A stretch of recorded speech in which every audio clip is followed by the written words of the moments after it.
Okay, I can only be on briefly. Okay.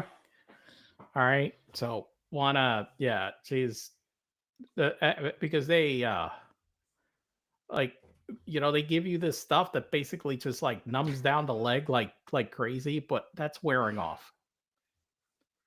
Okay. Okay. So I could just join to, I don't know, talk for a little bit and then I'll let you. How long do you think briefly is? Are we talking half an I don't know if hour? you maybe, yeah, at most, 15 yeah. minutes? 10 minutes? 5? I don't know. Depends on when I get the call that she needs help. Okay. Okay. Then let's just get this sucker going. Here we go.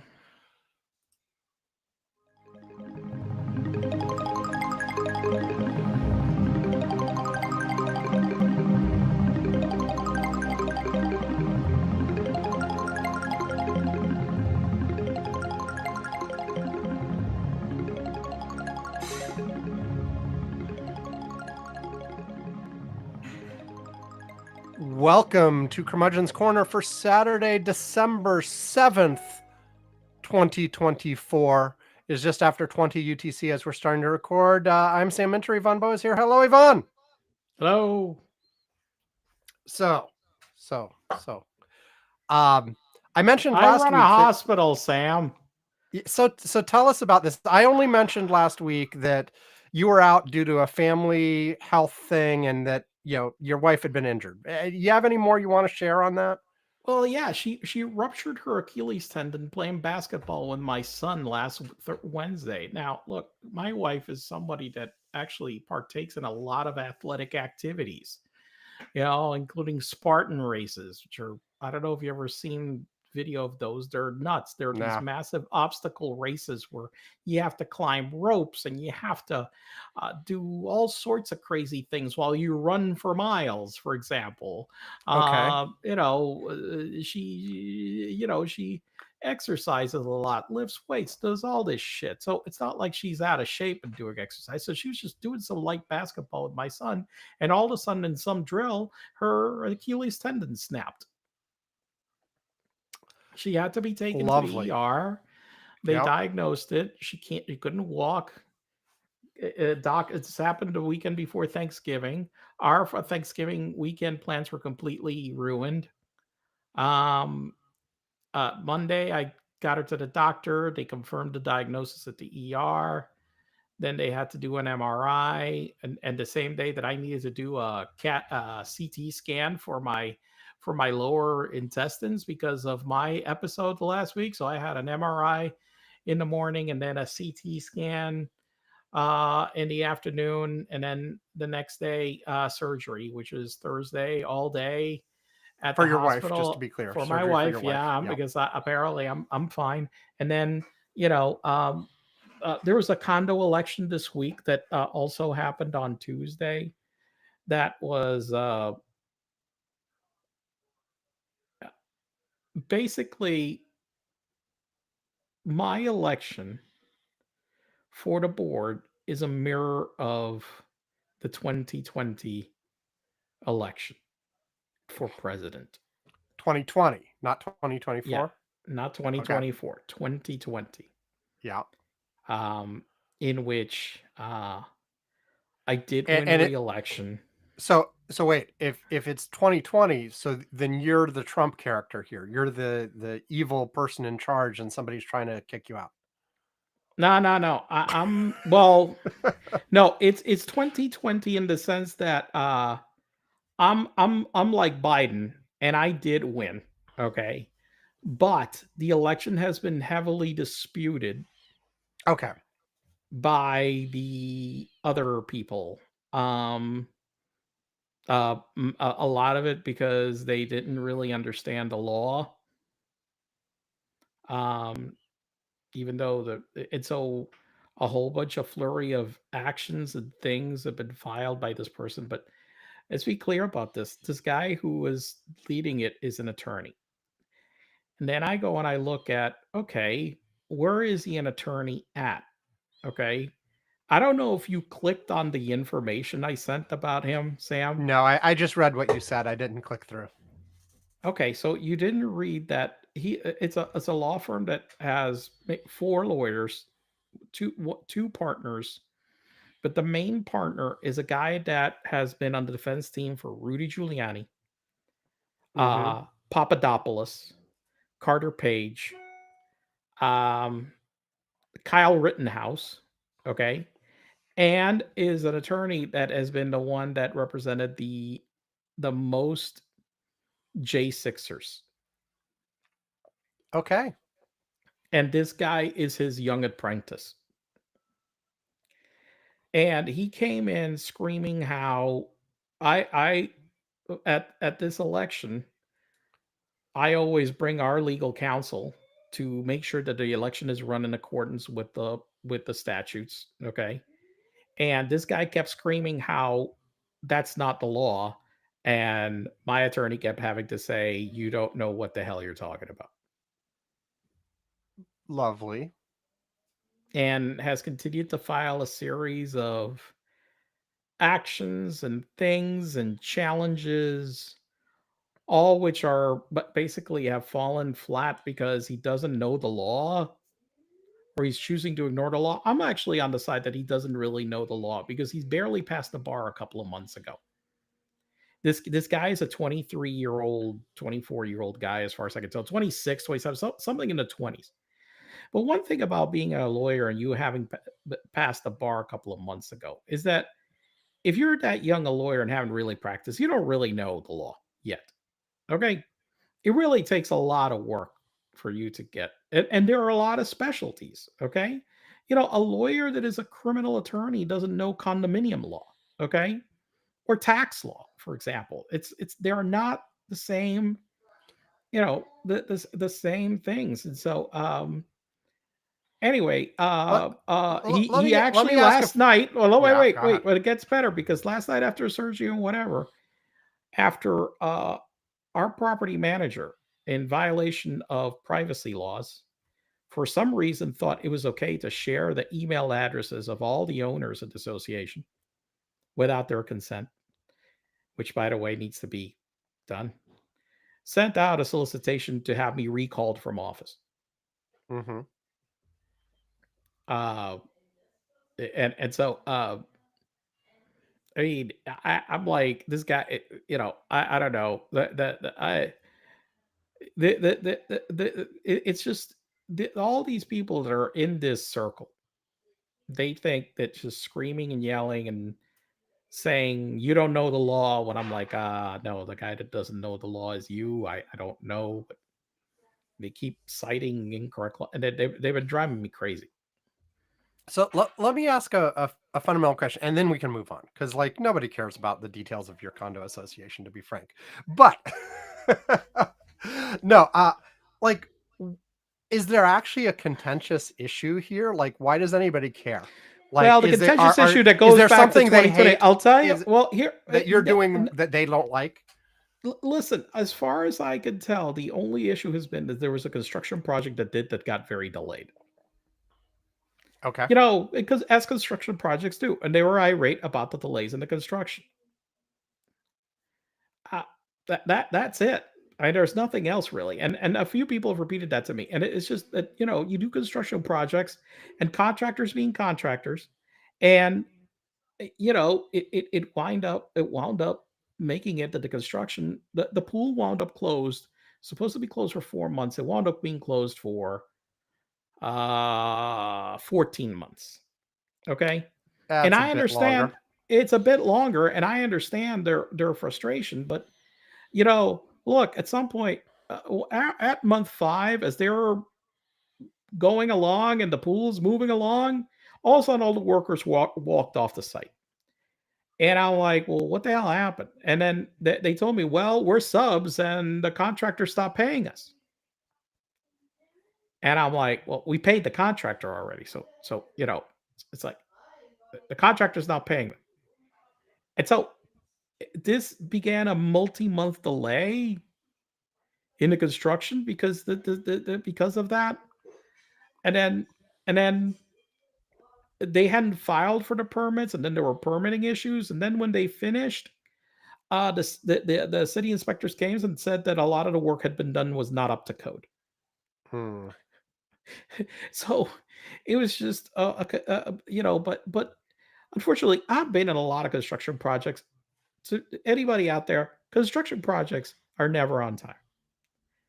I mean, if that well, maybe not never, but it's a rarity for any construction project to be completed on time. Okay.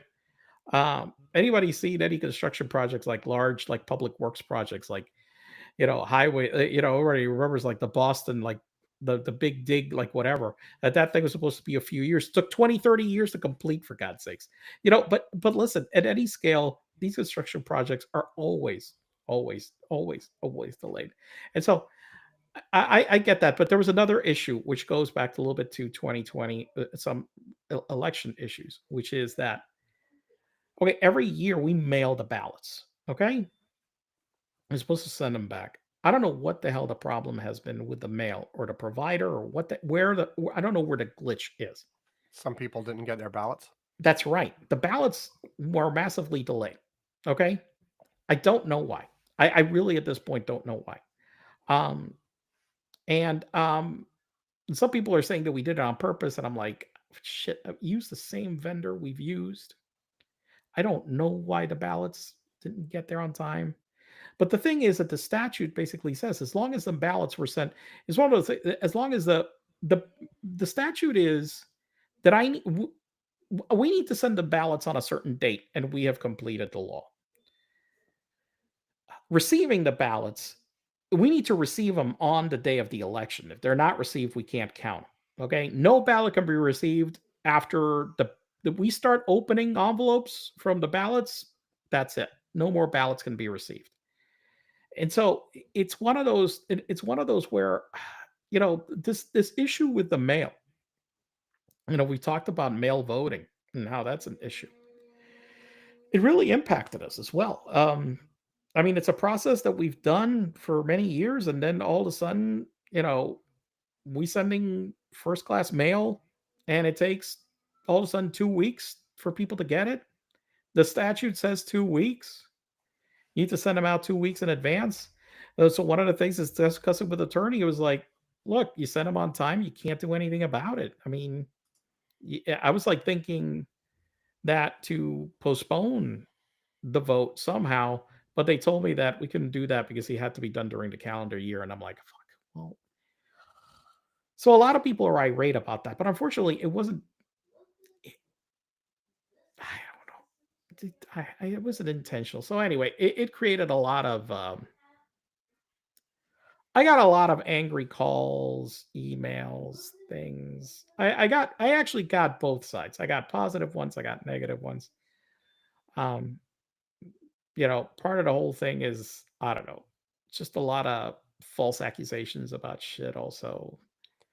Oh my god, so many false accusations. I have not I've not been insulted and yelled at like this in a long time. Which is I'm gonna say that's the one thing that's just I've got my wife in surgery. I got all this stuff or whatever. Whatever, and I'm basically just being hammered with insults. Wh- Not exactly great. What's the right way to ask this question? Why do you care enough to not just say, "Okay, fuck it, I'm out"? Because Because a I'll couple of tell you, immediately for me, I'd be like, none of that's worth the hassle. Screw it. I don't care. Somebody else can do it. because I've lived here for a long time, and I know that a lot of people that are owners for a long time would probably be harmed by a group of inexperienced people taking the board. Um, and I also worry about the employees of the association.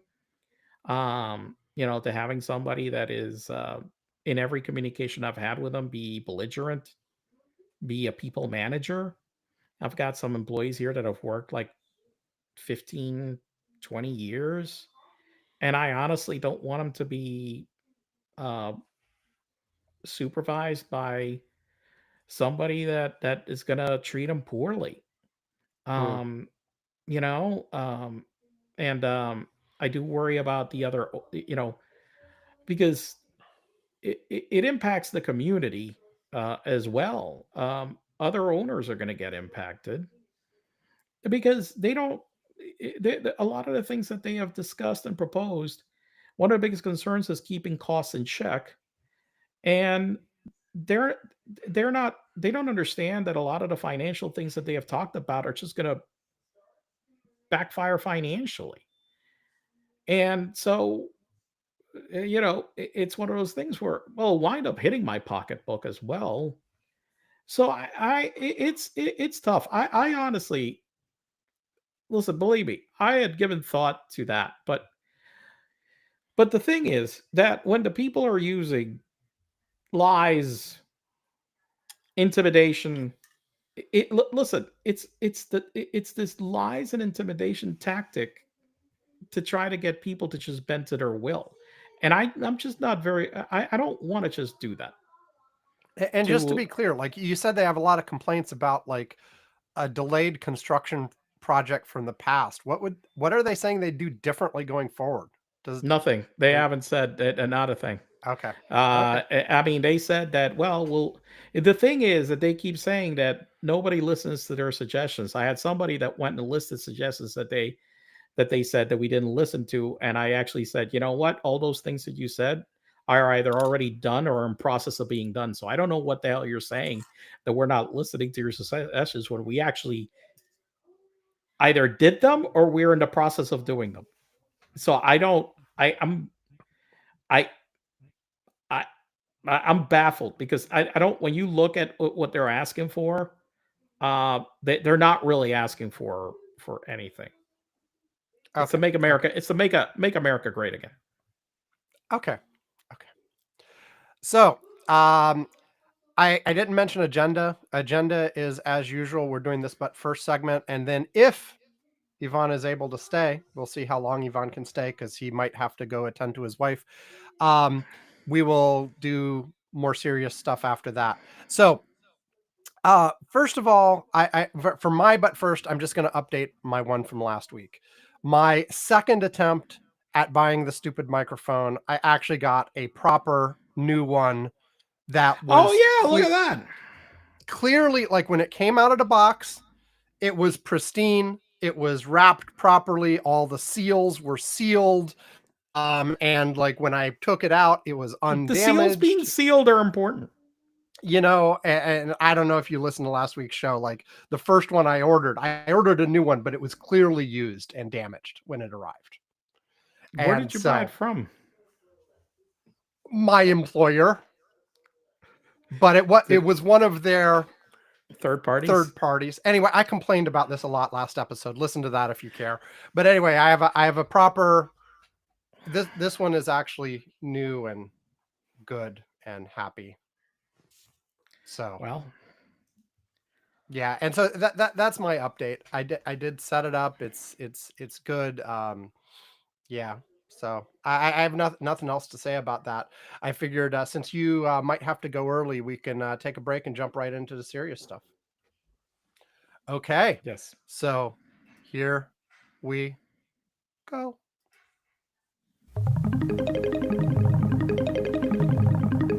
No, Hey, it's not the beginning of the show Hey, again. Vaughn, while this We're is just playing, taking a little time to credit the artist can you- responsible for the okay, music never we mind. use at I'll- the beginning and can you end hear of the me? show. What you are listening Okay. to right now is Turn your The volume O down of slightly. Pleasure Not your by gain Ray on your Lynch. microphone, but your volume on your headphones, because I'm hearing my own sound bleed back through some.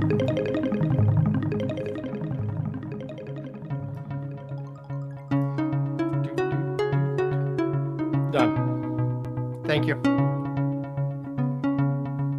the music we assuming close you're our gonna show eliminate with this track is of our Celestial conversation. Soda Yes, Pop. exactly. I'm gonna eliminate this, Okay. unless it's funny, in which case I'd keep it. But Okay. All right. Well, that's Both of these songs are from Deep Breakfast. Now platinum, Deep Breakfast was the first independently released album ever to be certified gold by the RIAA. Ray Lynch's other albums are The Sky of Mind,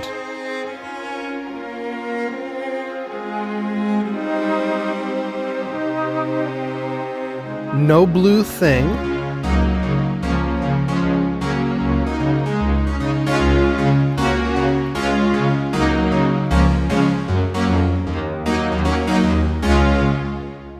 Nothing Above My Shoulders But the Evening,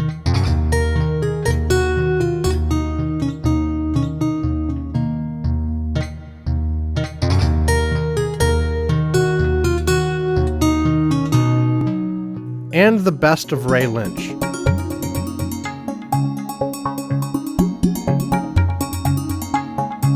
You can check out Ray Lynch or buy his music at raylynch.com, iTunes, Amazon, or anywhere you usually find music.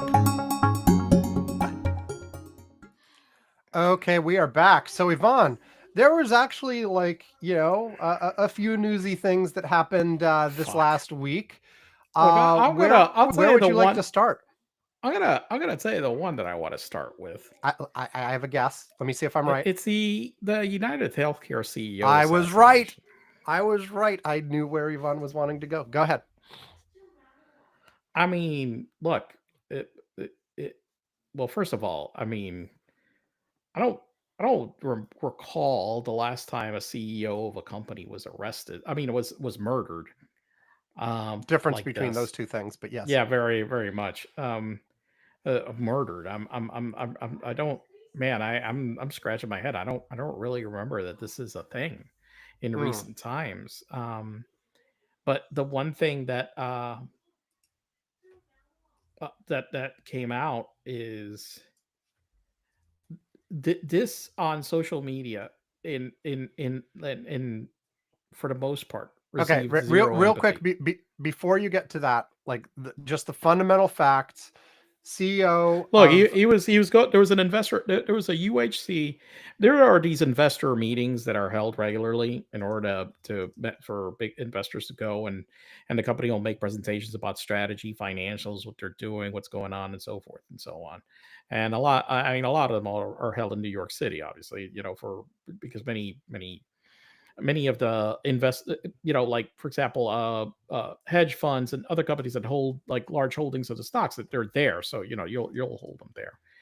And early in the morning he was heading to the hotel where the meeting was held. He was walking towards the property, and somebody came up and shot him with what appeared to be a gun that was either produced very little sound or was silenced, okay, in some way. Mhm. And the person very quickly, the one thing that I was reading is that because of the way that he did the shooting, it took people a while to realize that somebody had shot. So it gave this guy plenty of time to just, you know, take off. And until people realized that this guy was murdered, and that we needed to investigate what the hell happened. And one thing that they found is that the shell casings had three words written, um that I believe it came from a discovery motion on some lawsuit related to denied insurance claims. Okay. And it said that somebody what they said was that the strategy that they had, that they need to follow to deny that is deny, defend, depose. Okay. So you deny the claim, you defend the claim, and then if they want whatever, you start this uh deposition uh process of all those involved. Um you know and so that's what and that's a strategy. And I will tell you, like right now, that I mean, this part of being deposed by insurance companies, I went through a lot of that, where I had a medical insurance company that put me through a series of depositions related to a lawsuit, and they were like, they were. I actually at one point, the attorney, it just told him, I'm like, you're just doing this to fuck with me and to bill hours, right? I mean, you're just running up the fucking bill at this point, and you just want to you just want to fuck with me. Um, and so I get the antagonism that dealing with insurance companies, which I have fought with medical insurance companies close to 30 years. Oh, Jesus Christ, yeah. Related to our business, related to my son's health, more specifically, more than anything. How I have had to repeatedly appeal, fight, all these things in order to get my son's treatments covered. I will say that for the most part, I prevailed in almost all of them. But the one thing that I was telling people is that that to always be careful, because they are. I mean, what I said, and I was, some of the people asked me what the strategy is to deal with this kind of stuff, and I said, look, number one is that they will, like, the whole deny thing. That man, when in doubt, they'll just deny it. And what happens is that 98, 99% of people won't appeal. So they'll get a Mhm. denial and they won't fight it. And so that's part of the business model, unfortunately. The insurance companies are counting that most people just will not appeal. And but anytime anything got delayed, I'm the opposite. I would appeal. I appealed every single time. And 90, I'm going to say well north of 90% of the time, I wound up getting whatever the hell it was denied covered. Okay. Um, and so I understand that. And I would say that I personally, I mean, if you look at my track record and all the shit I've had to deal with the insurance companies, you would think that I would have extreme animosity towards the CEO of one of these healthcare companies. But the reality is, I also know that part of this and why the insurance company is because the entire medical system in the US is structured this way. And it's a fucked up system, okay? In which he's also in certain ways, you want to say it or not, a cog of this fucking system. I don't see how assassinating a CEO of a fucking insurance company is a proper response to getting health benefits denied. Um, I mean, there's so many. We say, well, we so many people that out of pocket and they died or whatever. But I also know a lot of people that without their damn insurance, that they, you know, how much of their care has taken care of them in like very difficult situations. But the problem is the system itself, and the fact that, I mean, President Obama did a lot of reforms to it to make it better than it was.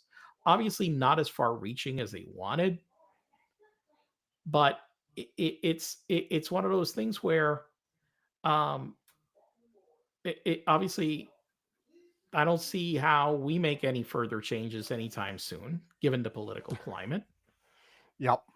Um, the only changes that the GOP has proposed would actually make it a lot worse.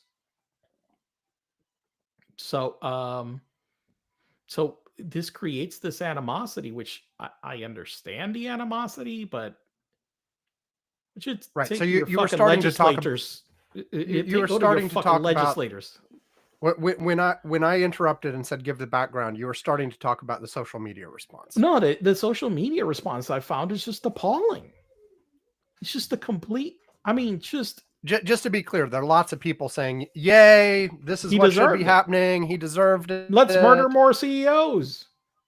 Mm-hmm. And I'm just like, I mean, this is not a this is not a good escalation on how to resolve the issues that we have as a society. I will say that, but we've had, listen, but we've had eras of, in the past, of a lot more assassinations, and look, we've had this year And political violence in general, and like political violence you in know, general. we've talked about before how people always point to the 1960s, of course, where we had several high-profile assassinations. We had all kinds of other lower-level violence in the background all the time here in the U.S., and of course, other countries each have their own histories. Um, but and I've said before on this show, not that I'm in any way advocating for the violence, just to be absolutely clear, but I have actually been surprised we have not seen more.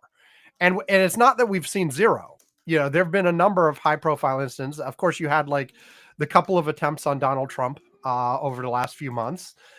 You had, going back further, you had Gabby Giffords, and you had the congressional softball game or whatever it was. You've had a variety of those. I've just honestly been surprised there hasn't been. Oh, and Nancy Pelosi's husband. I've just been surprised there hasn't been more, and that more haven't been successful for the most part. And to be clear, again, like, I'm not saying it would be a good thing if there were more. It's just, given the overall state of animosity in the country right now, it's surprising there's not more. And it's interesting in this case, let me like tell you most something, of the but it's people. been Wait, escalating. it has But it's been escalating. One of escalating. the things I wanted to say is most of the people I just mentioned, like I spit out a whole bunch of politicians. This is a little bit different. It's a corporate CEO, but there's lots of anger there too. Like, if I look at social media even before this, there's a whole bunch of sort of eat the rich, billionaires don't deserve to exist kind of talk. And this is just sort of the next sort of level of that, I guess. I mean, and you may have someone here who is specifically aggrieved, right? Right. Who we'll, I don't know, what we'll end up finding out in terms of, like, was the killer directly affected, or was he hired by somebody who was, or whatever, who knows. But like, it may well be a situation where somebody had a specific case that was denied that resulted in a bad outcome for a family member or something, and this is them taking revenge. Yeah. I mean, I can see. I mean, there was a movie about this like a long time ago.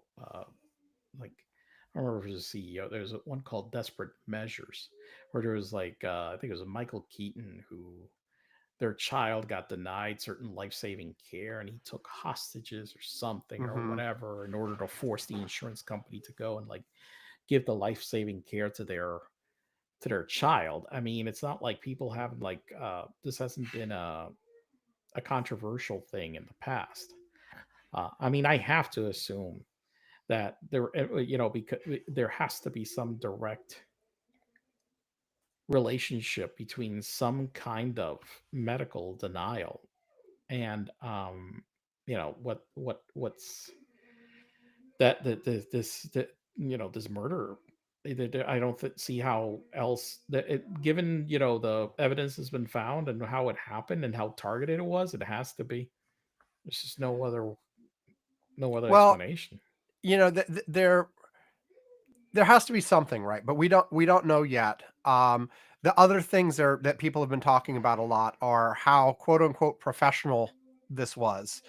Like, in terms of the person the person who did this seemed like they knew what they were doing. They had an escape route planned out. They had sort of meticulously planned things. It looks like they messed up one or two things, but like, For the most part, they can't find him yet they can't find or them yet. identify him. Right. Although every day we've had a few more clues dropped that, Right. so they're on the trail. Like, They're on the trail. now there are a lot of people who are like, they'll never find him. But these folks are good. These folks are the folks who dig into this kind of situation are They're good. good. Yeah. So And there's a lot to go on. Yeah, my expectation right now is still that they're going to find this guy.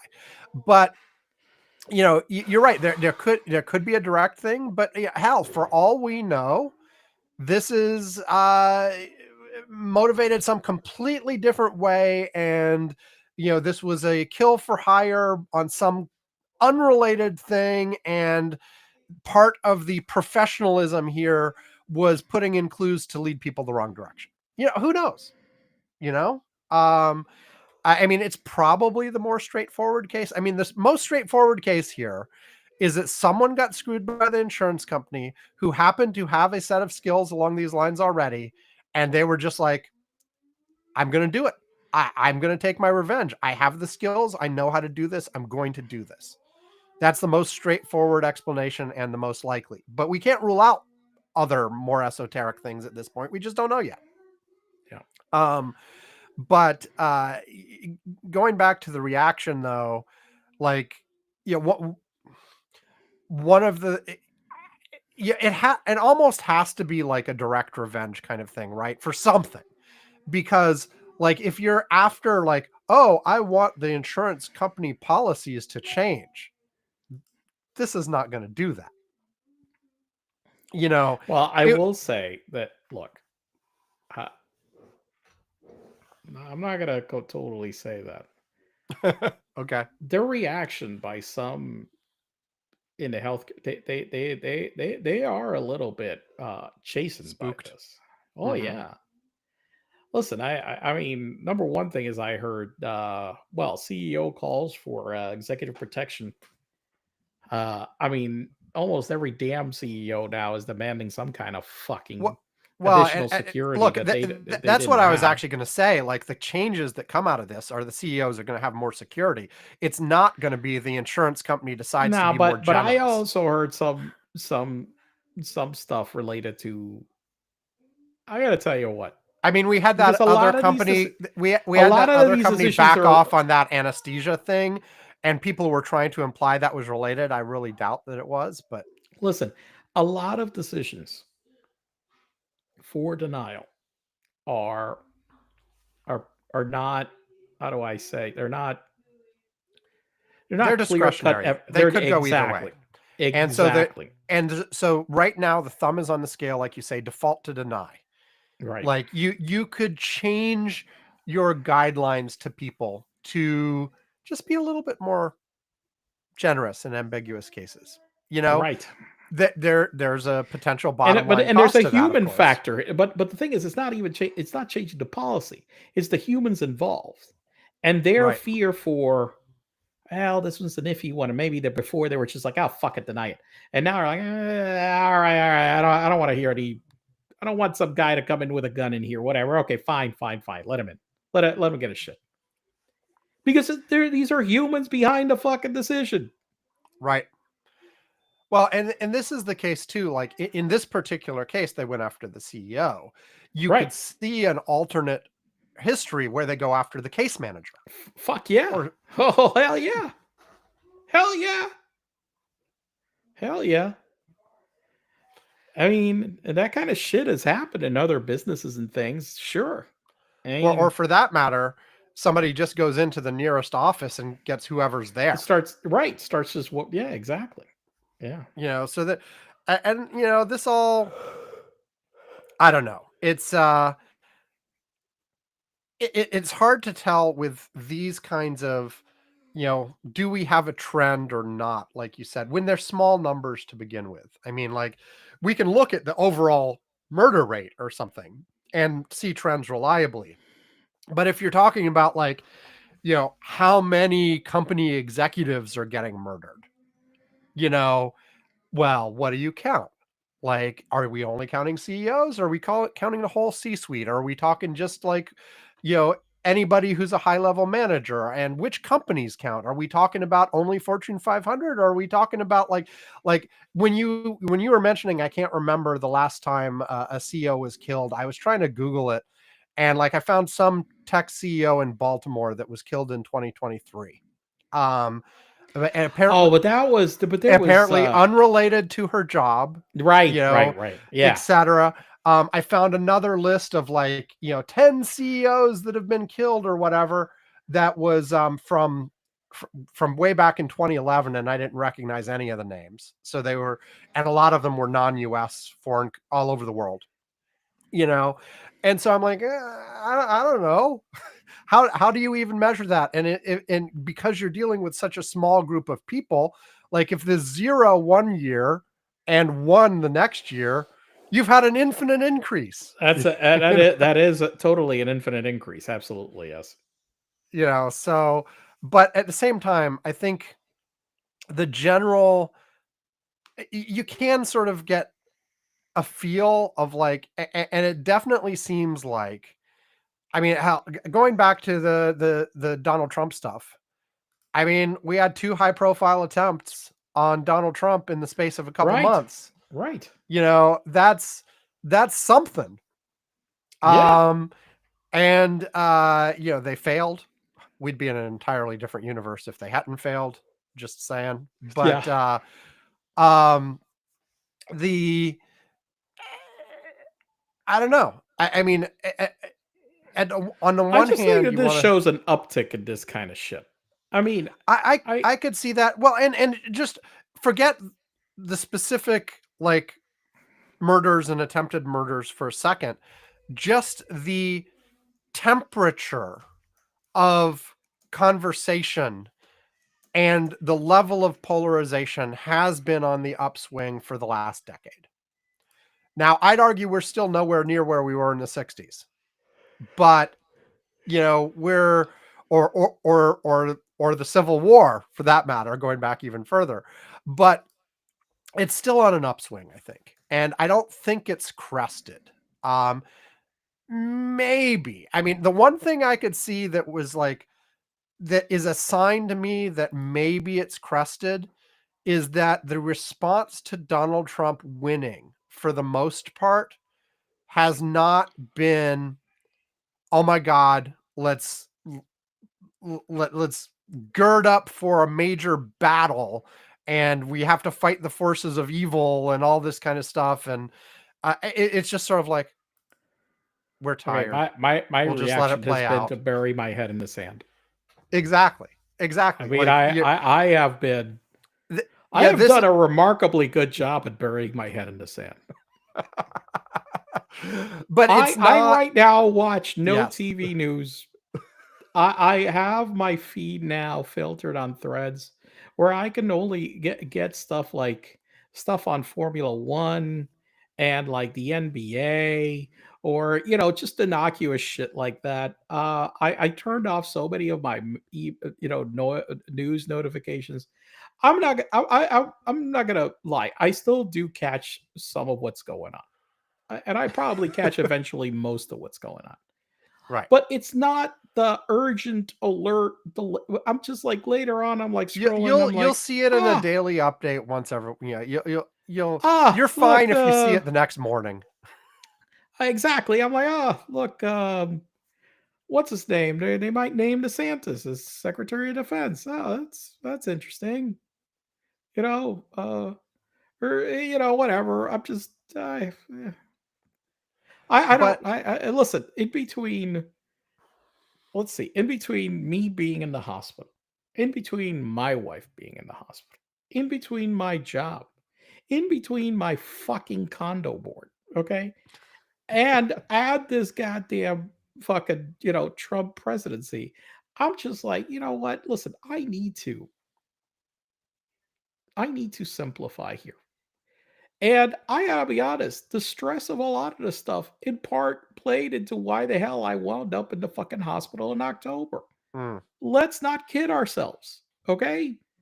That had to do, because I'm in so many fucking things at the same time, you know, yeah, this did not help. No, no.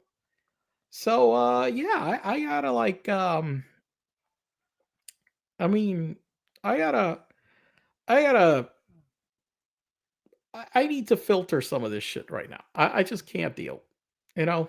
well, and I think, like I was saying, I think the reaction has been such, like there was worries like oh okay, if Harris had won, how would the Trump people react? Now, honestly, I think that was overblown too. I think for the most part, the Trump people were also like, we're tired, you know, like I think you're right. the enthusiasm levels that we saw like in the Trump rallies towards the end were low. I think if they had lost, we would not have seen like, oh my God, the MAGA militia. We would not have seen even a repeat of January 6th from 4 years ago, right? I think they would have been like, okay, that's it. And same thing, what we're seeing from the left, who are sort of just resigned and accepting of what's happening. And and I think you never know how things are actually going to turn out once he's actually in office and things are happening. But I feel like the I don't know. Maybe it's just a lull, and the tensions will increase again starting in January.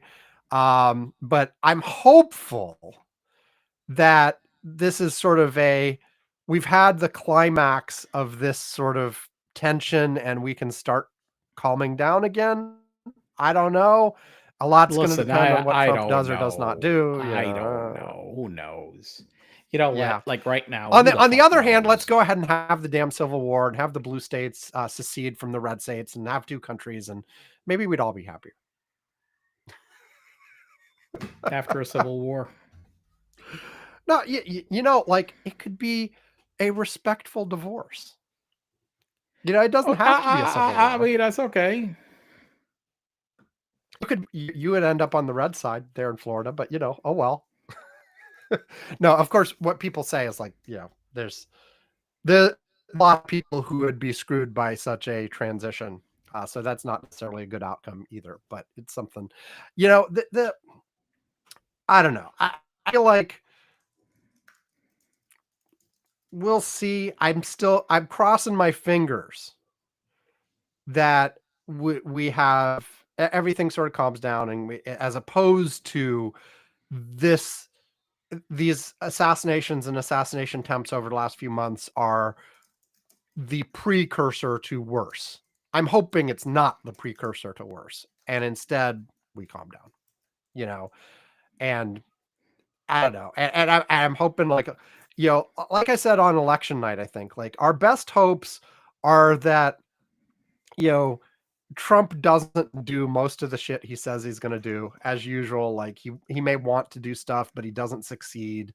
And so like things aren't as bad as they could be. And then we move on. And then, you know, in 4 years we have President Vance or something, and, you know, and then we move on, you know? So I don't know. Anything else on this, Yvonne, or anything else that you want to bring up before we take a break and I do whatever I'm going to do? No, let's go and do, I don't know, something. Something. Yeah. Okay, here is our second break. Do. This podcast is sponsored by AlexEmzilla.com. Alex Emzilla is great. It's on YouTube, and it has lots of fun videos. Alex Emzilla is awesome and great. I love his videos, and they are obviously better than Curmudgeon's Corner. Well, they're funnier. They're more interesting. And frankly, he seems at least a little smarter than either of the hosts of Curmudgeon's Corner. Honestly, it's ridiculous how endlessly talented and phenomenal Alex Emzilla is. That's how great his YouTube channel is. AlexMXELA.com. Yes. Do. Okay, here I am. So, look, I'm just looking over this list. I've already known what I'm going to pick, but here's some of the things I'm not going to pick that we still haven't talked about. We never talked in depth about Gates dropping out. We didn't talk about how the Trump team is skipping a lot of. Yeah, forgot about it. It's ancient history at this point. How Trump is skipping a lot of background checks and stuff. He finally signed some of the documents, and I guess some may be on it, blah, blah, blah.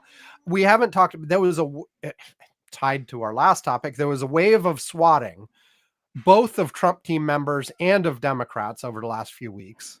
And then more recently, there's been a major rebel offensive in Syria. There was this thing in South Korea with attempted martial law that didn't last very long. Well, yeah. We had the government in France lost a vote of no confidence. And also in France, we had the reopening of Notre Dame after the fire a few years ago. We have the issues with the other Trump nominee for defense secretary, Hegseth, has some issues. There's more on Blue Sky. There's a legal thing on TikTok. Let me see. All of these. Wait, because I can't forget the Hegseth comment. Okay, So and then I'll get to the topic. The Hegseth comment I understood is what did I say? Oh, if you let me be sec def, I'll quit drinking. I swear. Yes. Yes. This is where Well, we're and at. this is because the more time elapses since Trump announced him as his choice, the more we've found out about his history. He has two issues. One is sexual harassment and assault and things like that that he's been accused of. That's actually a job requirement for the Trump administration. What are you talking about? Practically. And then second is apparently like serious drinking issues. Like now drinking, that Trump doesn't like. That's one thing. he does not like that. He does not like that. We were talking about drinking on the job at Fox. We were talking about going out to events and getting blacked out drunk so much that his friends had to like carry him home and stuff like that. Jesus Christ. On a regular basis, not like, oh, there were one or two incidents, but this happened frequently enough that it was talked about. And yeah, up to and including, like I said, being drunk at work too. Like, showing up for his Fox morning show, clearly drunk intoxicated, off his ass. things like that. Oh, nice. And so all that's been coming up. So that's why the promise. But, clearly from the description, like it's hard to like diagnose from afar, but he sounds like he's got an actual issue. He's got a problem. It's not like just, oh, he overindulged a couple times, and if he's actually like flat out alcoholic, blah, blah, blah, ask anybody who has successfully gone from that state to being sober. It's hard. It's not just like you decide one day, oh, you're done. I mean, some people do go cold turkey like that, but even the people who do have said it's really difficult. It's not just very difficult. Yeah. Not a big deal. Like, especially moving into a very high stress job, which that would be, that definitely is. I mean, come on, give me a fucking break. Being a fucking talking head on Fox has, what, like 0.05% of the stress that you have as a fucking Secretary of Defense of the United States. Give me a fucking break. I mean, I don't understand, why, we're putting on a clown.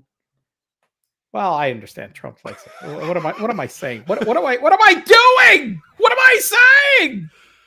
It makes perfect sense, Yvonne. It matches exactly what you I'm sorry. I forgot what the fuck I'm talking about. What the hell am I saying?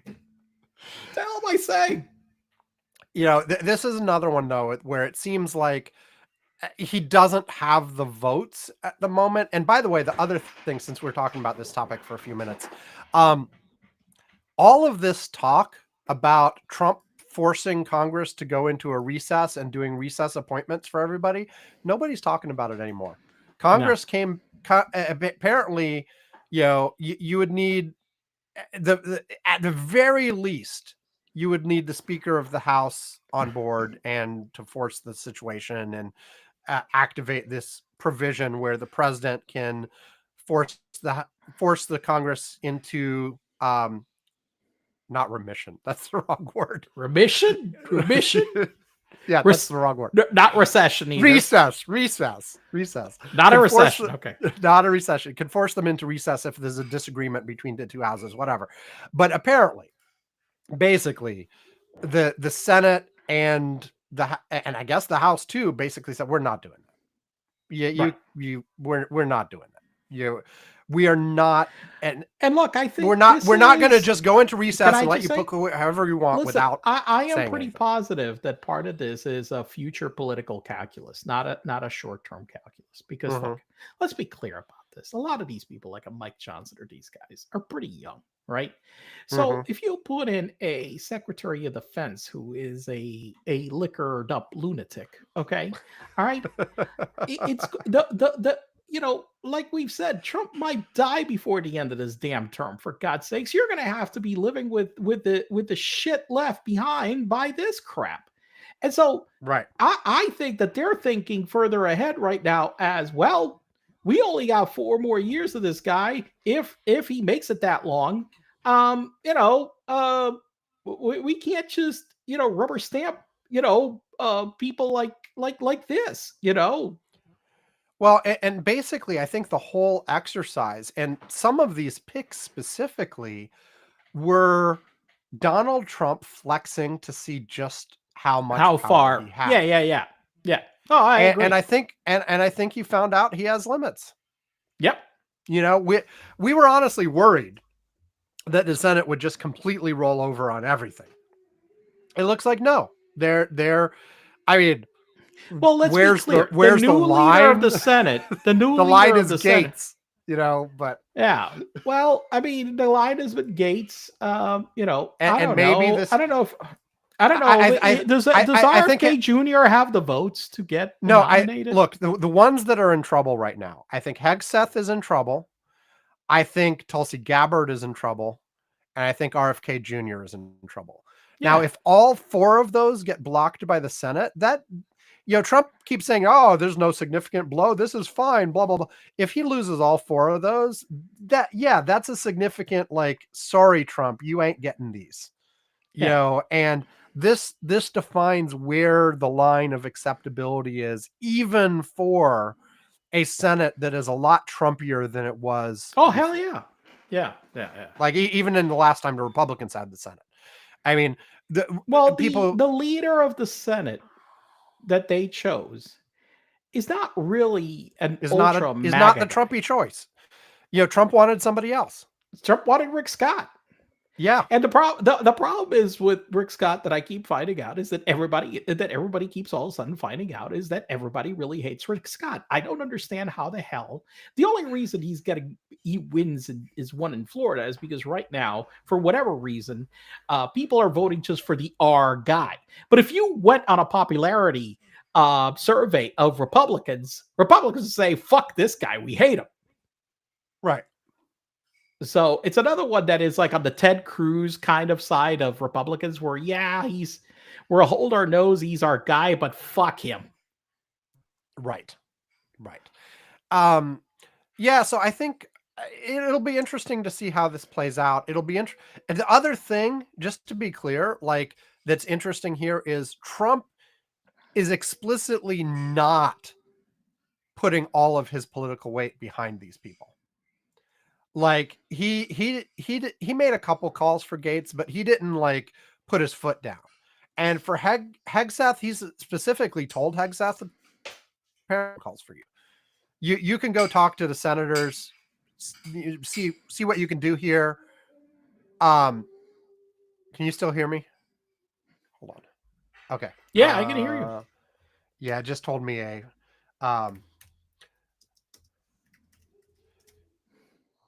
didn't connection for a second, but it's back. Okay. You know, he told Hegseth, whatever, Hegseth. Who cares? Fuck him. Whatever. Anyway, he told him that you know, he's not making calls for him. He's, you know, he can do whatever he wants. He can get the senators on board, but he's not.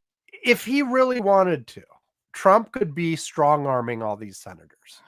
Trump could be all about like, hey, I'm going to go against full tilt if you don't do this. He's not. Here's what I'm hoping. Okay. Here's what my hope is. We had lazy Trump.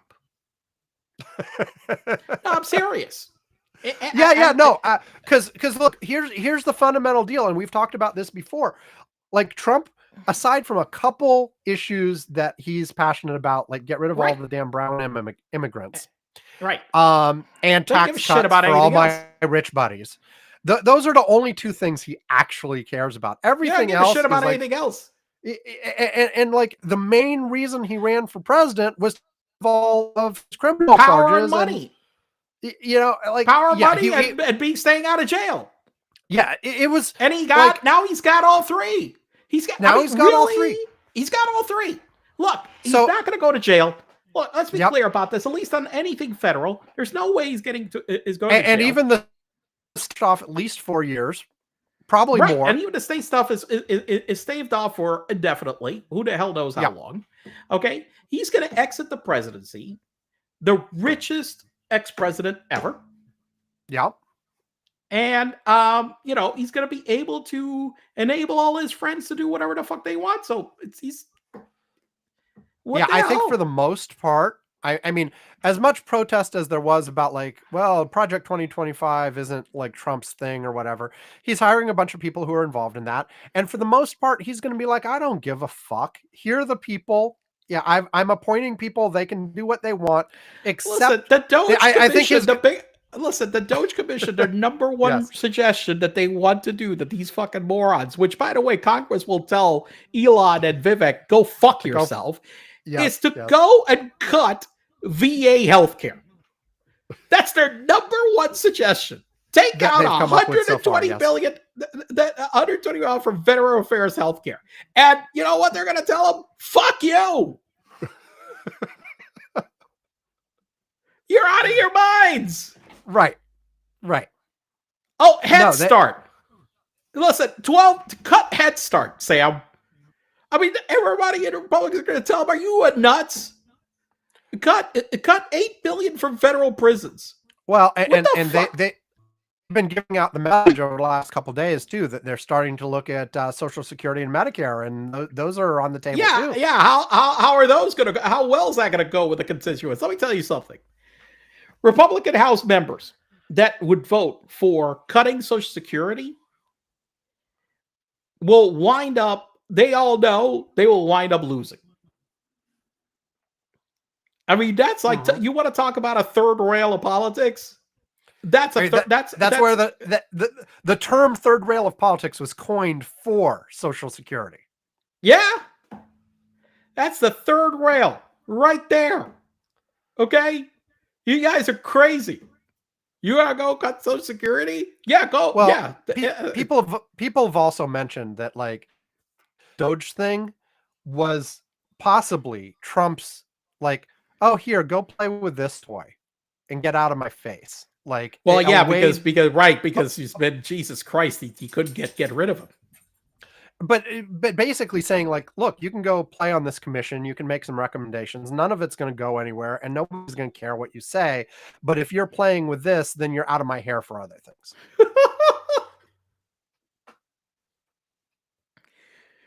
I'm hoping that Trump really spends his presidency mostly golfing. I really want him. And this is a very realistic possibility. That we enable that Trump really spends 4 years golfing. I really do. And of course, the question is then somebody else is actually going to be making decisions, and what who knows, right? But yeah, I think it's actually very, very like, look, even in the first term, exactly. Trump, it's not only golf. It was golfing. I want him to at Mar-a-Lago and wherever. I don't know. Listen, just I want him to listen. Just take a vacation on our dime. I'm fine. I mean, even the January 6th stuff. I mean, part of the criticism was like he planned out and was involved in the whole thing. But on the day of, people is watching TV. He's not helping in any way. Of course, the reason why he wasn't helping was because he wanted it. But whatever. But he was. I mean, we all know what happened in the first term. I think it's going to be more of the same. It's going to be. I think you are going to have a lot of Donald Trump only engaged in a handful of things he cares about, and for the most part, saying, as long as they don't embarrass me, people on my team can do whatever the fuck they want. Yeah. And then the question is like, what do those people do? And what damage are they able to do? Because they have some pretty, pernicious agendas as well. But I think it is a good sign as we're like reaching for straws or whatever the term is, looking for silver linings, whatever, that the Senate at the very least is actually showing some hesitation to some of his nominees. So, okay. Now I intended not to talk about that, but and the thing that I actually wanted to bring up was not on the Trump side of the equation, but on the Biden side of the equation, which is pardons. And what we of course, since my last show, like you weren't here, but since the Hunter Biden pardon actually hit, like as I was pushing out the last show. So obviously we didn't talk about it on there. Also been talk about preemptive pardons, or some people are calling them protective pardons or whatever. And what should Joe Biden do? So first of all, Hunter Biden, like the big thing is, you know, Joe Biden famously had said over and over and over again that he was not going to pardon Hunter Biden. He was not going to commute Hunter Biden's sentence. He was not going to do any such thing because the proper, you know, the consequences would be what the consequences were. And nevertheless, this last week he issued a very broad pardon to Hunter Biden, not just for the things he's actually on trial for, but basically for anything he might have done during a 10-year period. And so, of course, there are all kinds of people angry, and not just like Republicans. There are all kinds of Democrats being like, what the hell are you doing, Joe Biden? This is the wrong thing to do, etc. I'll give my quick take, which is from the moment Joe Biden started saying that he wasn't going to pardon Hunter Biden, I was like, that's bullshit. Of course he is. Like on his last day in office, whenever that may be, whether it's coming up now or whether he had run for re-election and won or whatever, at the end of his presidency, of course he's going to do it. Of course he's going to do it. There's no way he won't. And I think I was proven right. But like the thing is, there is one scenario, I think, where he would not have. And that's where Hunter Biden was already cleared or had a sentence that did not involve jail time and was in no further. That had been the case, I think. And I think that's what Joe Biden was hoping would happen. And if that had happened, I don't think he would have pardoned him because he would have decided he doesn't need one. He's fine. But that's not the scenario we're in. You know, one, Hunter was, of course. Yeah, go ahead. No, go ahead. No, you finish. I was just going to say, one, Hunter was a few days away from getting his sentence in the case that he's already pled guilty in. And so one question I had is, why not wait till the last day? Wait till January 19th or something. And the reason he was about to be sentenced. The other is that the Trump team has been very, very explicit. And believe, you can choose not to believe them perhaps, but they have been very, very explicit, including Donald Trump himself, that what was this election about? This was about retribution. This was about going after the people who were against him all this time. Now, some of that is against, you know, the Jack Smith and the prosecutor team and people in Congress who were involved in the J6 investigation and things like that. But, you know, Hunter Biden has been core to this all the time. Of course, you would go after Hunter Biden more, you know? Yeah. And, you know, so the rationale is, look, I believe that if I didn't do this, my family, Hunter specifically, but quite frankly, probably other people in his family too, are going to be harassed for the length of Donald Trump's term. And I'm going to prevent that.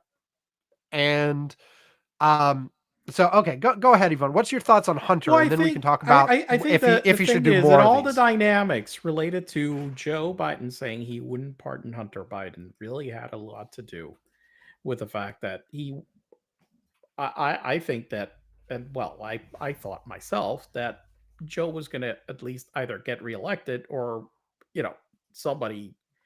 Well, it started off from Joe, I thought was going to get reelected. And then Harris. Okay. You're right. Exactly. And so, you know, if Hunter went to jail for stuff that he was convicted, then he might plead a deal. He was going to let the system play out. Okay. Yeah. Because the Justice Department under his, direction, wasn't being a persecutorial, wasn't going to do this kind of stuff that Trump was trying to do. Okay. However, the reality is that with Let's be Trump clear. coming in Let's be clear and on one pledging thing. revenge. Yeah, in terms of, politicizing the Justice Department and using it as a political tool, let's be absolutely clear. If Joe Biden had wanted to stop the Hunter prosecution, he could have done so at any time. At any time. At any time. Not just with a pardon. He could have just told DOJ to drop it. To drop it. Right. And so he didn't do that. Also, and of course, Donald Trump is all about, the Jack Smith stuff is all political, blah, blah, blah. If anything, the Biden administration held back. Right. And only did these things when it became absolutely clear that let's be clear. Get away with we not are doing it. very, very pissed right now that they were not as aggressive as they should have been. Yes. Against Trump.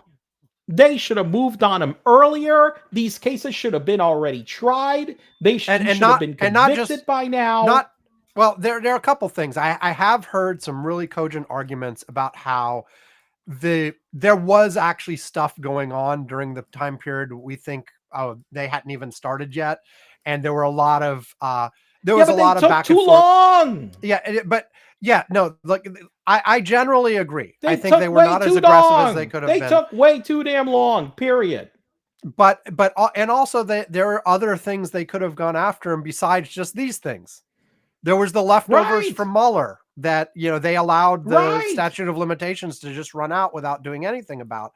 There are all kinds of conflict of interest and emoluments things that they could have gone after. No, there's all kinds of things that they could have dug into and gone after. So if anything, the Biden administration was restrained and only doing things that were so blatantly, obviously bad that they had no choice,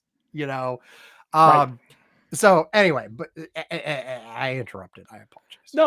No, my whole thing is that I think it really changed this calculus. Obviously, the fact that, Trump won re-election and that he was coming in with a complete, a stated, intent to prosecute. And honestly, I think you're right. To harass all these people. Honestly, if Harris had won and Hunter had been sentenced to jail, I don't know how that would have played out, but I would not have been surprised. But if they had let Hunter go to jail. I really think that it probably would have changed the calculus whether Biden was going to pardon him or not. But I do think that but the bottom line is that with Trump coming in and with his stated intent, there is no fucking way that he could not pardon him. And by the way, do the other preemptive pardons as he's considering doing. This is what's making this calculus. It's the stated intent of the incoming administration to go and target these people. Period. End of discussion.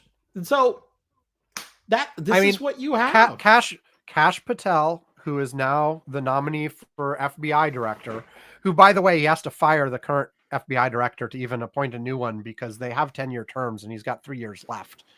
The FBI director. By the way, and he was appointed. By the way, it was appointed by him. Right. But the Kash Patel, the new FBI director nominee, who is another one, by the way, who may or may not make it through the Senate. We'll see how that goes. Right. Yeah. But in his book, he has an appendix that literally has a list of people he says that should be gone after by the next Republican administration for criminal charges. That includes not only Hunter Biden, not only Jack Smith, but goes all the way back to Hillary Clinton and Bill Clinton and basically any. So there you go. Look, Joe, just take that list, okay? And okay, there's your preemptive pardon list. Yeah. Oh, and of course, Fauci's on the list. They And they want Fauci, Fauci. too. Yeah, put him on there. Yeah. And so look. So let's talk about the preemptive pardons now. The argument for is everything you've talked about. The Trump administration has telegraphed explicitly that they're going after these people. Now, to be clear, you can never get them to articulate specific charges that make any sense or specific evidence on any of these. Like, and to be clear, it doesn't matter. They can still make their life miserable. Yes, and well, we've said this before, right? Actually, like Yvonne, you and I would have no problem if Hunter actually went to jail. Like, he did stuff. Yeah. Now, is it right? True that he provided son? Yes, but he did stuff. Probably. He broke the law. Like, but like, so if any of these people actually committed real crimes, by all means, we should go after them. And I think it's one of the things I posted, I think on the Curmudgeon Corner Slack, that one of the things that has to be on Biden's mind that would never in a million years be on the mind of the Trump equivalent is, what if I give them a blanket pardon and it turns out they actually did something? I don't want to pardon them for something they're actually guilty of, Well, he needs to do some serious vetting before he goes and does it. Right. Well, I mean, you've got time to do that. You've got some time left. You can decide what to do here. But the thing is, what's with the Trump folks saying explicitly, we don't know exactly what they did. We don't know exactly what crime it is, but we're going to dig in and we're going to find them and we're going to go after them and we will blah, blah, blah, blah, blah. Then, yeah, I mean, a blanket pardon, like the kind he did to Hunter, which basically said, any federal crimes you may or may not have been involved in the last decade, off limits, done. I mean, I could see doing that to a variety of these people where you feel like there's just vindictive targeting with nothing else. Now, the counter argument is you're setting a really bad precedent, because what does this mean Donald Trump can do? Donald Trump can, the day he's leaving office, just pardon everybody in the administration in anticipation. Okay, but oh my God, setting a precedent. Listen, I'm sorry. How many people did he not pardon out the door specifically because of that the last time around? I mean, he pardoned Manafort, he pardoned Bannon, he pardoned less than he could have. Well, but you know what? But that was more. But that was more before. No, because some of those people, like he is with people, it kind of like pissed him off. But he went with the guys that he wanted. Anybody that he really wanted pardoned, he pardoned. The thing is, though, he did. Those were all after the fact pardons for things that were already charged. He didn't do any preemptive ones. Like, one of the things people talked about, he could have, and same thing, he was mad that they didn't succeed, but he could have preemptively pardoned all the January 6 people. He could have preemptively pardoned himself. But Sam, I don't think you remember. I don't even know if he's going to pardon these people now. Do you remember what the line was about these guys? They're losers. They failed. Yes. Right. So that's why he didn't pardon them. They were losers. Right. They failed. Yeah. So, that's why he didn't pardon them. But I think clearly the point, though, is like the precedent argument. The precedent argument makes sense in a non-Trump world. Like, correct. If you had normal, pre-Trump Republicans coming in. Yeah. Exactly. Right. If you were about to have President Romney right now, or President Jeb Bush, or something like that, I don't think preemptive pardons would even be discussed in the slightest. Right. Expect those people to come in and act responsibly and go with the old tradition of you appoint an attorney general who's not going to put their, finger in it, whatever the right metaphor is here. Is not going to be a weapon. Like, and to be clear, all of that came from the fact that we used to have attorney generals like that. Johnson and Nixon and Kennedy used the Justice Department vindictively against their enemies, routinely. Right. They also used the IRS that way. That's right. They generally used the power of the federal government for their personal gain and against their political enemies. And after Watergate, we said, no, that's not okay. And a whole lot of protections were put in place to stop that. And that's Right. what Trump is throwing out the window. Right. But Joe Biden very much believes in that stuff. And if he thought somebody was coming in like these normal Republicans, pre-Trump normal Republicans, he wouldn't be thinking about this, because he'd expect those people to, like, you disagree on policy, but you're generally going to do the right thing on this kind of stuff. And but there's zero trust that Trump will do the right thing. I mean, come on. Right. And so I said on our Curmudgeon's Corner Slack that I think Biden should actually be very aggressive with preemptive pardons.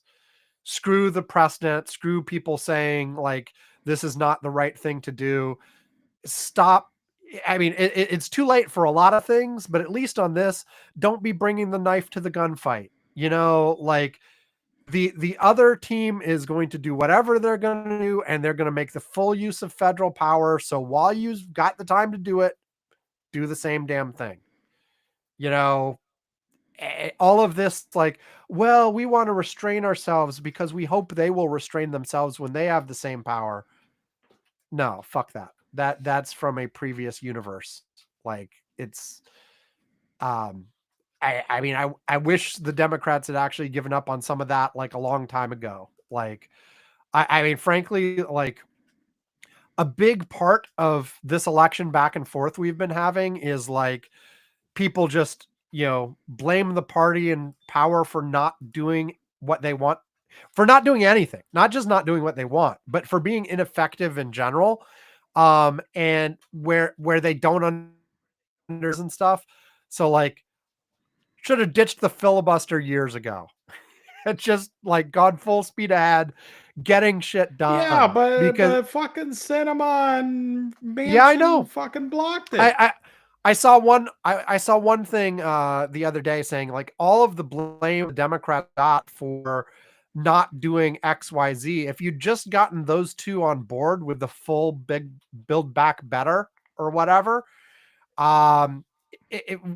which I guess would have included having to do some sort of exemption of the filibuster or something. I don't know. I forget the details of all back then, but you could have gotten a lot of shit done that was very visible and people maybe would have remembered. But even then, people don't remember like the stuff that did get done. Nobody gives Biden the credit for. I really look this environment right now of anti-incumbency because of the general economic situation and the general economic sensation that people have had, and this entire and it's really fed by a combination of xenophobia, uh, mostly transphobia, and then you add this thing where a lot of people, the thing is that they see, oh my god, these costs went up, Yep. but they don't see that they're making more money. They can't see the net. Well, they can't see the net, but also, if I get more money, it's because I'm awesome, not because of something the government did. If prices are higher, it's not my fault. It's the government's blame. It's Biden's fault. But then the expectation that many have that they think that somehow the prices will go back down. Yes. Which is ludicrous. Okay. So you get this entire thing where the thing is but I will say that the main thing I've seen with many has a lot to do with this pricing thing, where in their head they're like, oh, whatever, and then Man, this entire anti-immigrant thing that they have fed. I mean, this entire xenophobic anti-immigrant thing that they have fed this monster, where it's just so huge and it's global. Right. A lot of the things we're talking about are global. The price spikes were global, pandemic fueled. And if anything, like the US did better than most countries in terms of that. They but did that better doesn't matter. than every other fucking country. Doesn't matter. Listen, It doesn't it's matter. the same thing. Like I said, I'm dealing with over here with so many disgruntled people in the condo association. All right.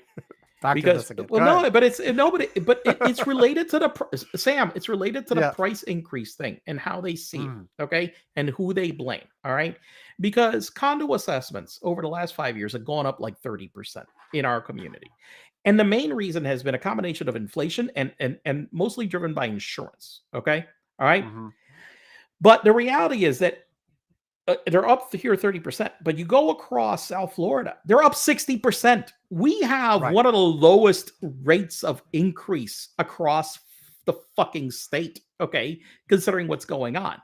And people still are bitching about the increases. And I'm like, people, you know what? I can't control insurance, okay? We can't control the fucking insurance, okay? Insurance rates have skyrocketed, okay? It's the biggest line item in our budget, and if it goes up that way, we've got no way. I mean, I've shopped it. I've done. It doesn't matter, but people still they don't care, okay? They blame the leadership because you're costing me more.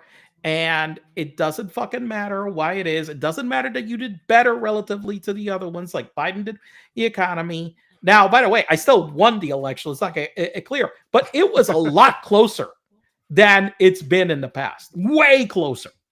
Okay. So, yeah, I mean, it's just the reason I kept bringing that up is because what I see is the behavior. The misinformation, the anger, this whole anti-incumbent thing in general, it just seems to be fucking everywhere about everything. Period. Yeah. We want to make a change. Why? So back to pardons. Preemptive pardons all around. Be like super aggressive. I'm all for it. Yeah. Fuck it. Yeah. I think, like you said, it's worth doing some vetting. Like, it's worth doing vetting. You got to take this list. First, you got to vet it thoroughly. Make sure that you're not doing something that you pardon somebody, then you're like, holy fuck, what the hell? But I'm all for it. Yes, do it. Don't hesitate. Just fucking do it. And I feel like they're gnashing their teeth a little bit about this at the moment. Like, trying to figure out, like, I think they are considering it seriously, but they have not definitely decided to do it. I don't think, at least the reporting says that there's some hesitation. They're not sure if they really want to do this, the precedent, the thing, the blah, blah, blah, blah, blah. I think they need to get over was what if people don't want the pardons and aren't going to accept them? Well, ask them first. If somebody is out there being like, I actually don't want a pardon, okay, then ask them. Don't give them the pardon if they don't want it, because there's all and that people have worried about that accepting a pardon is perceived it's like as an admission of guilt. Right. And just to be clear, like the normal, like there is an official pardon request process that people can go through, that they fill out a form and they send it to some agency, and the agency like vets them and gives a certain number of them to the president to make the final decision.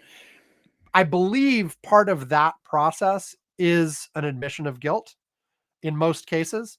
But it is not actually the actual presidential pardon power is unlimited. Like the Ford's pardon of Nixon was a preemptive pardon without Nixon ever admitting guilt. That's right. Yeah.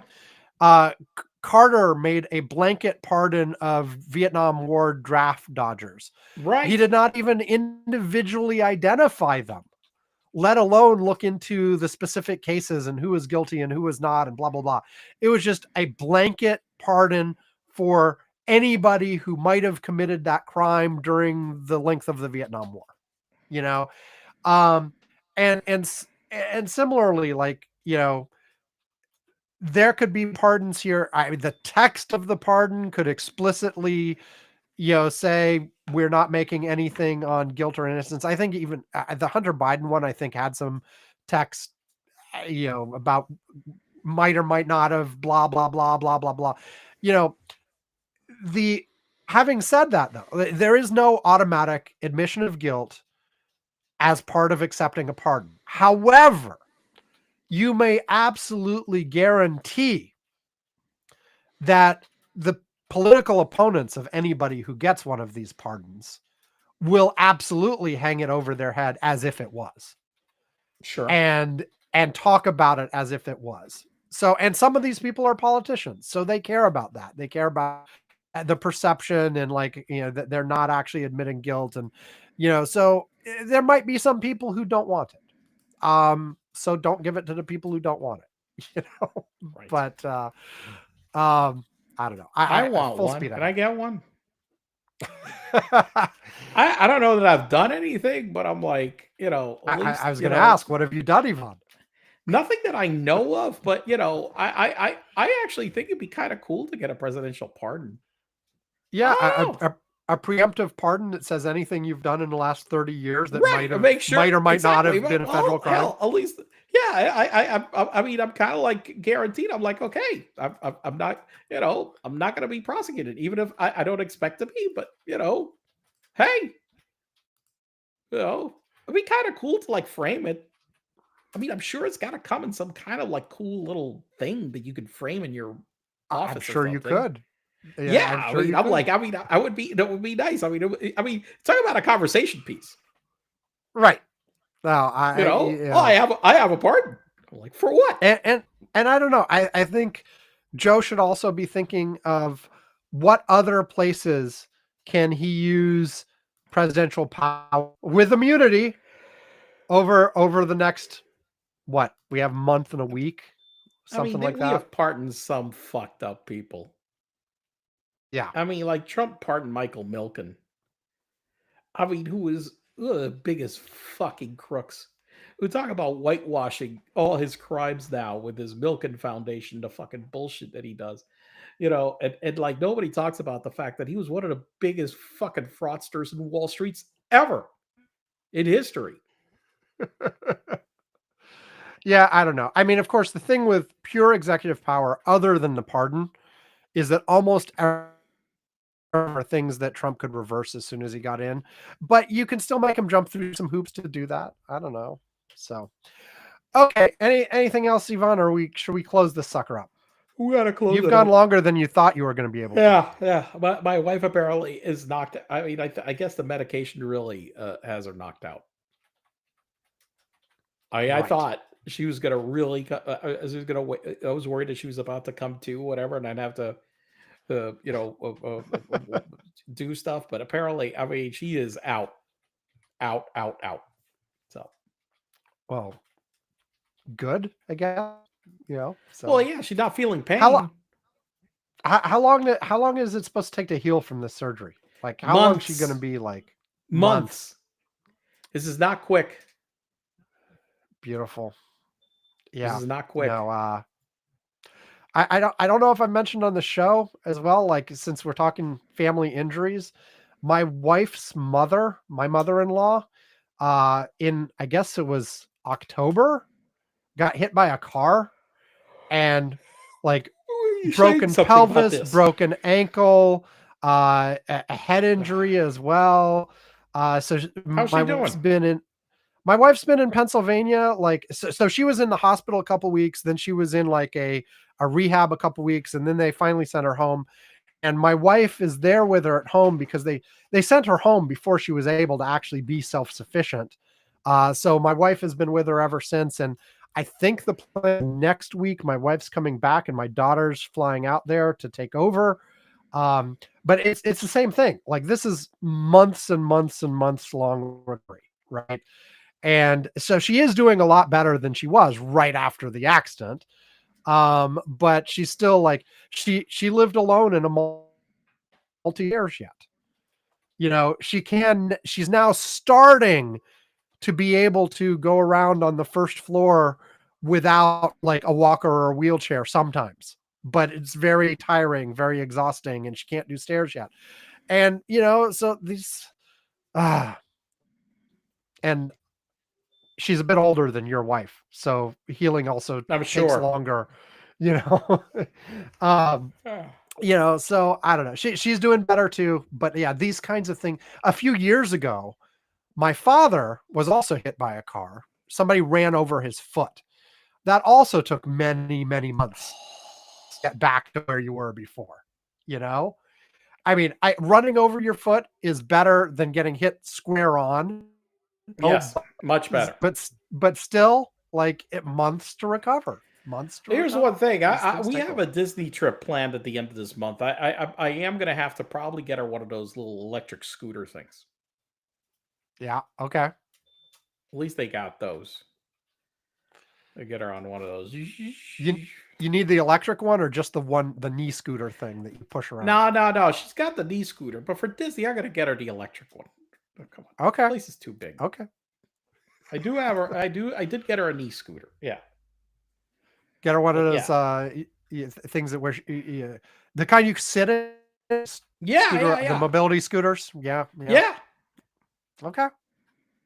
Well, that way Manu will be happy because he can honk the horn.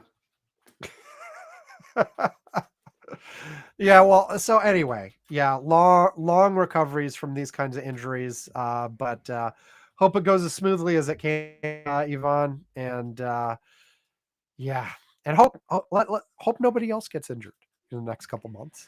Look, I'm hoping that I don't have a recurrence of my problem and I wind up in the hospital, because that would be a disaster. I don't know what the fuck we're doing if we're both ill right now.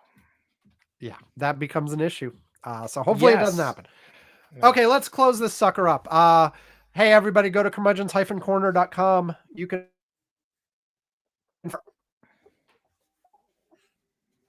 What? Hedgehog. My son is passing me a dryer hedgehog. Okay. He has made 3D printed versions of various sizes of the hedgehog. Okay. Okay. No. Come on. I'm wrapping up. Okay, I'm going to mark this to edit.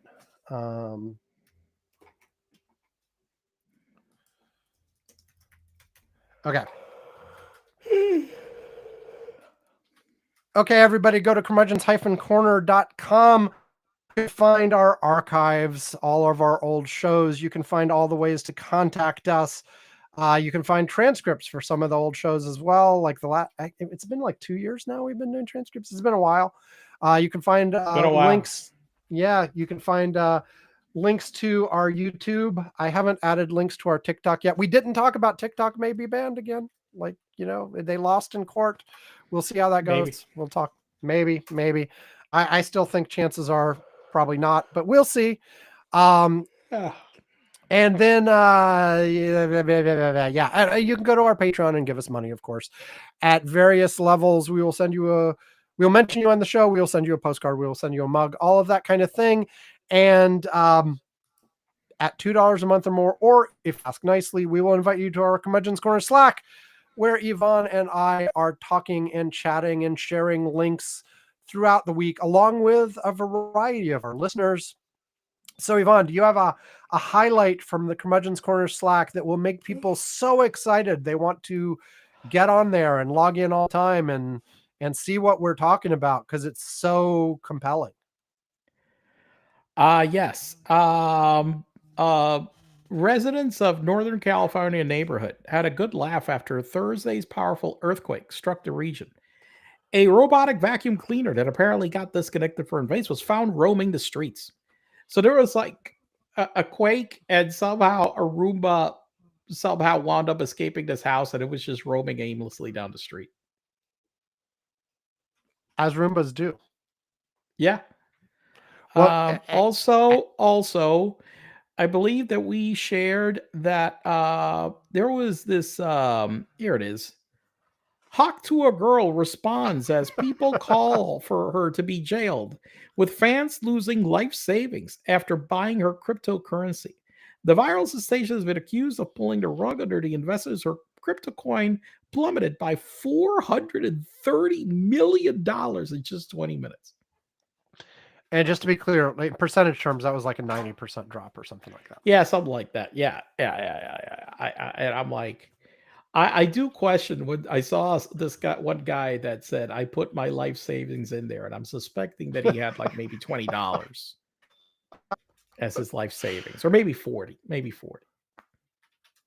So anyway, Look, I've said on the show before, I have gambled with some cryptocurrency. I've put in a little bit of excess cash into that. look, that I I've could gambled afford in to stocks lose. and gotten killed. Look, I had some penny stocks at one time. I lost on one stock. I mean, my God, I lost like $60,000 on a stock, but I had a lot more in my portfolio. It wasn't like, I was like, maybe at that point, I don't know, this was like 20 years ago. I was like, it wasn't, it was like 10% of my portfolio at the time, something like that, whatever. So it wasn't like, I could withstand a loss of 10% of my portfolio. Okay. All right. I didn't put all my money into a fucking penny stock.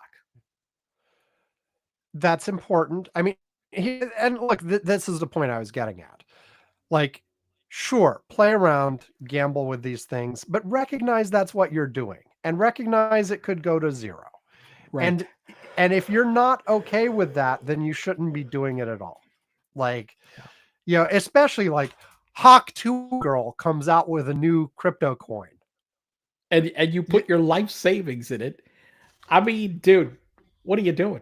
I mean, I'm sorry, you can't use Hawk to a Girl as your financial advisor.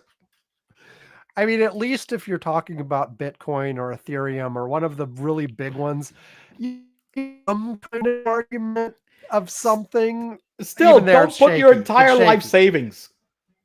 Don't put your entire life savings in anything. Right. Hold on.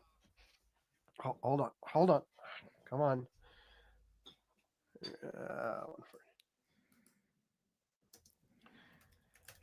Yeah, I mean, seriously, like, I have very little sympathy for like, I lost it all. Like, okay, if you want to play around with the Hawk to a Girl currency or something and put it in that you can afford to lose, it's the same as, then fine. But yeah, anybody saying that they lost a significant amount that affects their lives, I'm sorry, you're just dumb. Yes, you're just 100%. 100%. Okay, are we done? All right, we're done. Okay, thanks everybody for joining us for another Curmudgeon's Corner. Have a great week. Stay safe. Oh, I mentioned last week that I was going to set up the Google Sheet for our big prediction show at the end of the year coming up soon. I haven't done it. I haven't done it yet. I promise by next week I will share a link to a Google Sheet where people can add suggestions for things they want us to predict. But I haven't done it yet. I'm lame. Sorry. I was doing other stuff. Stay safe. Blah, blah, blah. Have a good week. Great week. Blah, blah, blah. Goodbye. Blah, blah, blah. More blah, blah. And goodbye. Say goodbye. Bye. Bye, bye, bye. Blah, blah.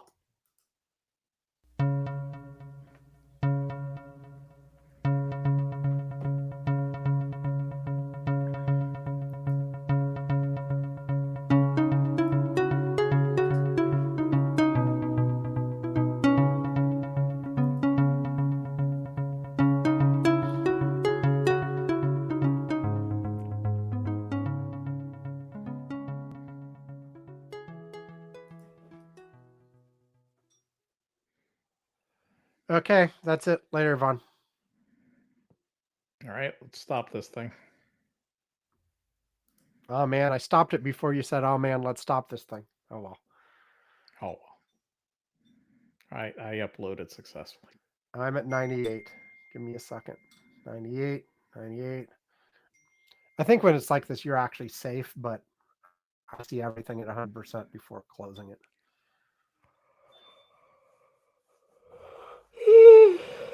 I'm 99. Well, my connection is definitely faster. Yeah, we know this. You're 5x my action speed. Last I heard, you're at 1,000, right? Yep. Actually, I Let's think I'm see at if I can 300 bump it now. up. I used to be at 200. I think I'm at 300 now. I think